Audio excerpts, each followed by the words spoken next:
అది నీకు సుఖంగా నిద్రపట్టనివ్వదు, ప్రశాంతంగా ఉండనివ్వదు. అన్నిటికన్నా పెద్ద ప్రమాదం ఎక్కడొస్తుందో తెలుసా? అన్యాయంగా సంపాదించి తీసుకుని వచ్చిన డబ్బు ఇంట్లో ఉండగా ఏ చిన్న ఇబ్బంది రానివ్వండి భయమే. ఇది చేశాను కదా, కట్టి కొడుకుతోందా, కొడుక్కి జ్వరం వచ్చిందనుకోండి భయమే.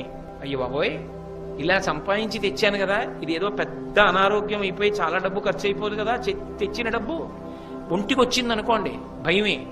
ఏమో ఇలా తెచ్చా కదా, న్యాయంగా తెచ్చారనుకోండి హాయ్ పరమేశ్వర అనుగ్రహం, నేనేం నీతి తప్పానా ఏమి, ధర్మం తప్పానా ఏమి, సర్వేశ్వరుడు లేడు నన్ను కాపాడడానికి, తల కింద చెయ్యి పట్టుకుని నిద్రపోతాం.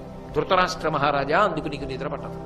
కాబట్టి తృప్తి అన్నది ఉండాలి, కొన్నిటి యందు తృప్తి ఉండడానికి వీల్లేదు. జీవితంలో ఆఖరి ఊరి వరకు తృప్తి ఉండకూడదు. కొన్ని ఏవి, రిజర్వ్ బ్యాంకు గవర్నర్ గా అంత ప్రఖ్యాతి సంపాదించినటువంటి రాజన్ గారు అక్కర్లేదు, నేను హాయిగా వెళ్ళి అధ్యాపక వృత్తిలో మళ్ళీ పాఠాలు చెప్పుకుంటానని వెళ్ళిపోతున్నాడు.